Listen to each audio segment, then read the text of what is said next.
If you grew up in the 1960s, you already know something that took psychologists decades to put into words. You didn't grow up in a controlled environment. You didn't have parents who scheduled your emotions or translated the news into age-appropriate language or sat with you to process the weight of a decade that included assassinations, body counts on the evening television, and a social order dismantling itself in real time. You grew up in the middle of all of it, absorbing it, adjusting to it, moving through it, because that was the only option available. And the adults around you were either too distracted, too stoic, or too overwhelmed by their own version of the same chaos to stop and ask how you were doing with yours. So you processed it alone. You kept moving. You learned early that the world does not pause for your discomfort, and that the only reliable thing in uncertain conditions is your own ability to adapt. Psychologists studying generational resilience later confirmed what your childhood already proved. Children raised during periods of social instability and minimal adult supervision developed adaptive coping skills at a rate significantly faster than children raised in structured, protected environments. That lesson did not leave you when the decade ended. It became the operating system you have been running on ever since. Stay until the end of this video, because the psychology of people who grew up in the 1960s explains exactly what that decade installed in you and why it still shapes every decision you make today. Picture the house you grew up in, not just the rooms, the atmosphere, the particular kind of quiet that existed between adults who didn't discuss what they were feeling, the television in the corner that brought news into the living room that nobody explained to you, the way your parents moved through difficulty, not by talking about it, not by processing it together, but by pushing forward, keeping the routine intact, maintaining the appearance that things were under control even when they clearly weren't. You were a child in a decade that had no emotional buffer between what was happening in the world and what arrived at your doorstep. The Cuban Missile Crisis put the possibility of nuclear war into dinner table silence.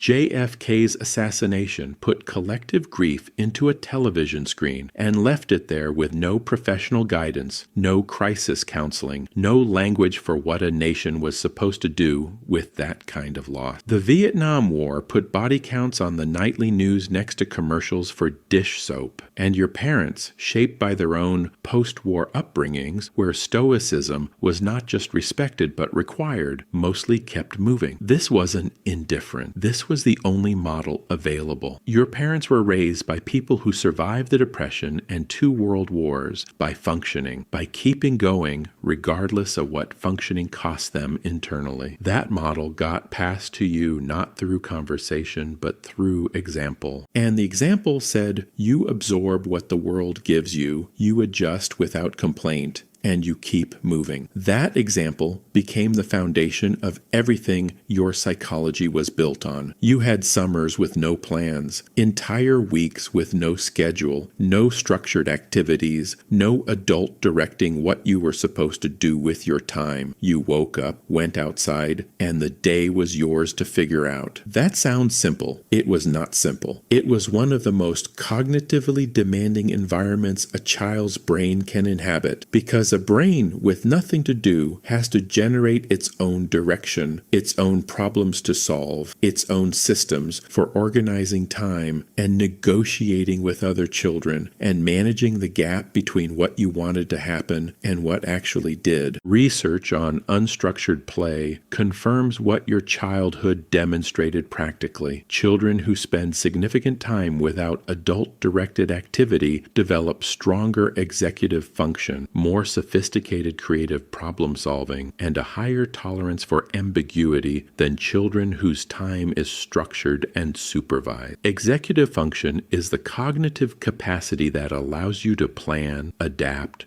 regulate your behavior, and manage competing demands, the exact skills that determine how well a person functions when life gets complicated. You didn't build those skills because someone designed them into your childhood. You built them because the alternative was sitting on the porch doing nothing, and your brain refused to accept that. You invented games with rules that had to be negotiated. You built things that required engineering you had never been taught. You resolved conflicts with other kids without an adult mediating, which meant learning through actual failure and consequence what worked socially and what didn't. This wasn't character building. This was cognitive development happening in real time, driven entirely by necessity. You forgot your homework and faced the teacher directly. You broke something and either fixed it yourself or went without. You failed a test and the grade stayed on your record. You got into a fight and dealt with the consequences of it, socially, physically, with your parent, without anyone stepping in beforehand to prevent the situation from reaching that point. Consequences were real in the 1960s. They arrived without delay and without negotiation. Psychologists call this natural consequence learning, the process by which children develop genuine behavioral regulation, not through being told what to do, but through experiencing what happens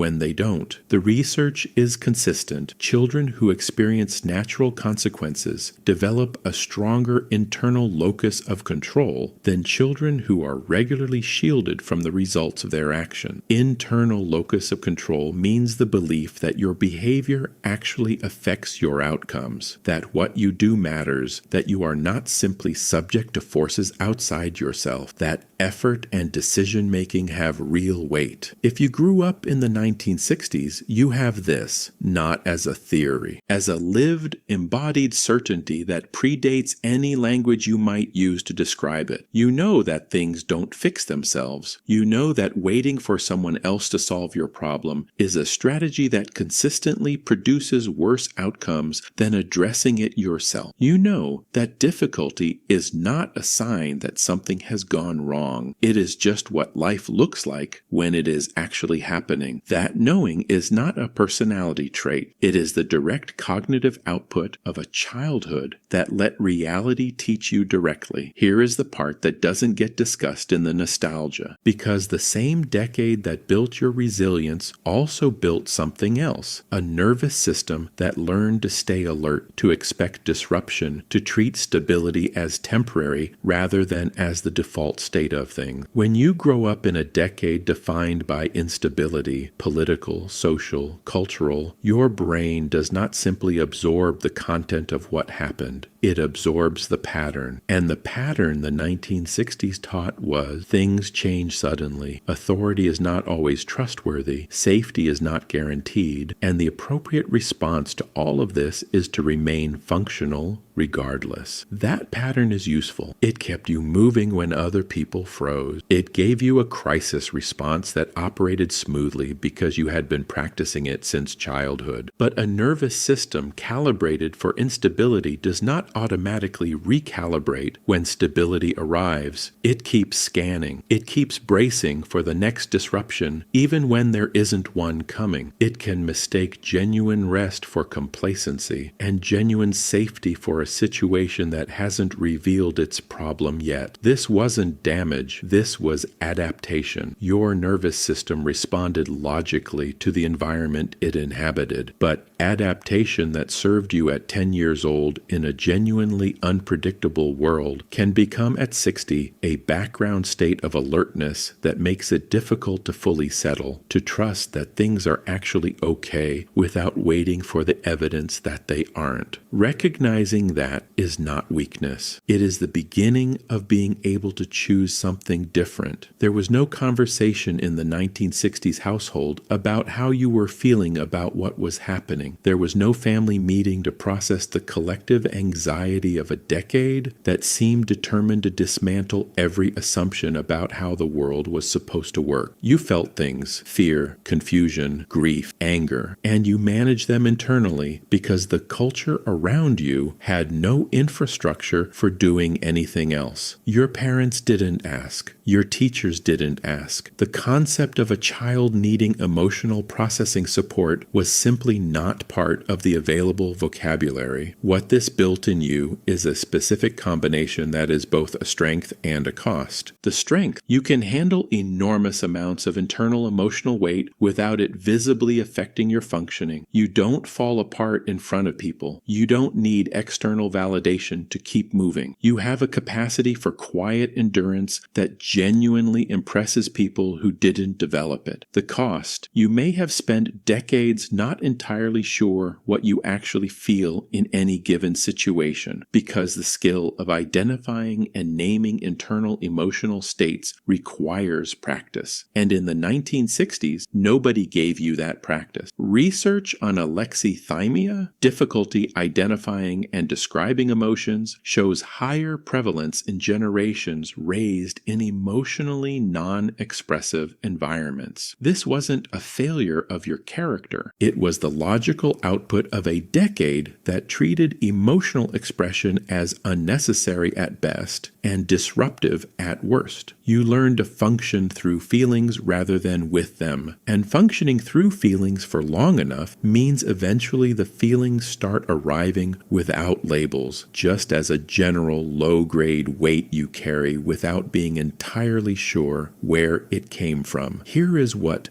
no structured curriculum, no supervised play date, no carefully designed developmental program has been able to reproduce in the generations that came after you. The 1960s built people who know how to sit with uncertainty without immediately reaching for a solution, a distraction, or an authority figure to tell them what to do next. That capacity, the ability to tolerate not knowing, to keep functioning while things are unresolved, to operate without a manual, is one of the rarest and most valuable psychological assets a person can possess. And your decade handed it to you before you were old enough to understand what you were receiving. You know how to improvise, not because someone taught you improvisation as a skill, but because improvisation was required so consistently and so early that your brain stopped treating it as exceptional and started treating it as standard operating procedure. When the plan falls apart, and in your experience plans fall apart regularly, you don't panic. You assess, you adapt, you find the next available option, and you move toward it without waiting for permission or reassurance that it's the right call. That is not a personality type. That is a cognitive architecture built through years of navigating a world that did not hold still long enough to be planned around. Research on adaptive expertise, the ability to apply knowledge flexibly across unfamiliar situations, consistently identifies early independent problem-solving experience as its primary developmental source. You have this not because you were exceptional, but because your environment was demanding. The 1960s asked more of children than comfort required, and the asking built something in you that comfort alone never could have produced. That is not a small thing. That is the foundation of every competency you have demonstrated across an entire lifetime of getting things done without waiting for ideal conditions. For everything the 1960s built in you, there is something it took. And the taking was quiet enough that most people from your generation have spent decades not fully registering it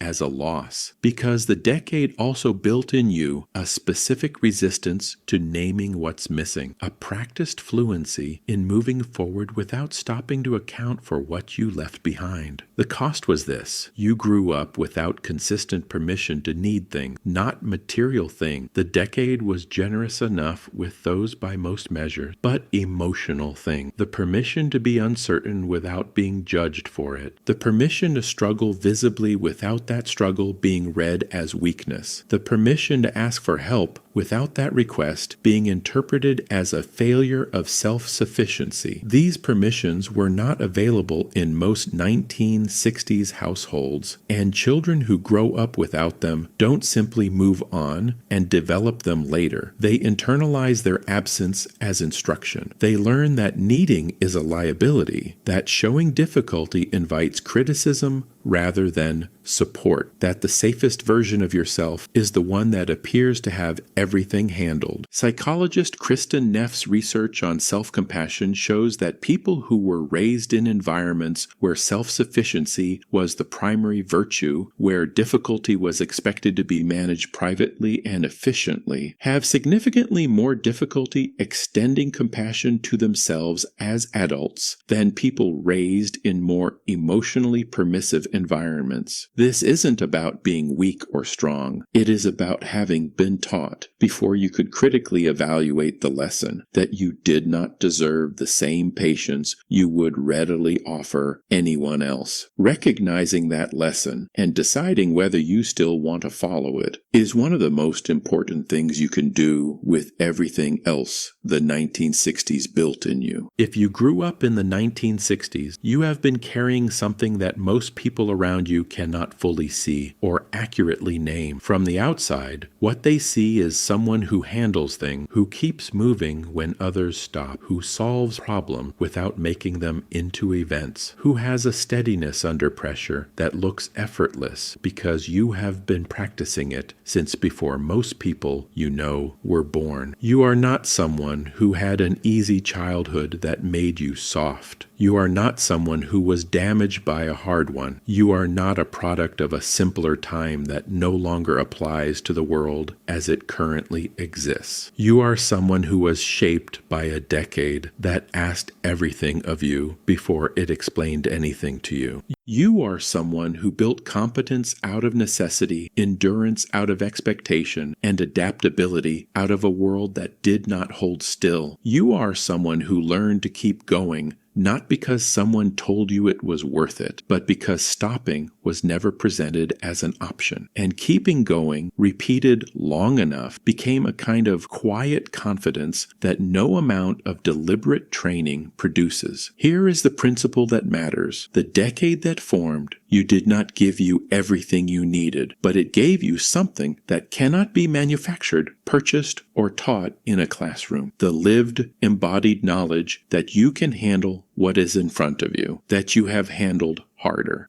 That difficulty is not the end of the story, but simply the middle of it, and that the middle has never stopped you before. What the 1960s built in you is not nostalgia. It is not a relic of a time that no longer exists. It is the operating system you are still running, quietly, efficiently, without requiring acknowledgement every single day, and it is more valuable than the decade that produced it ever stopped to tell you.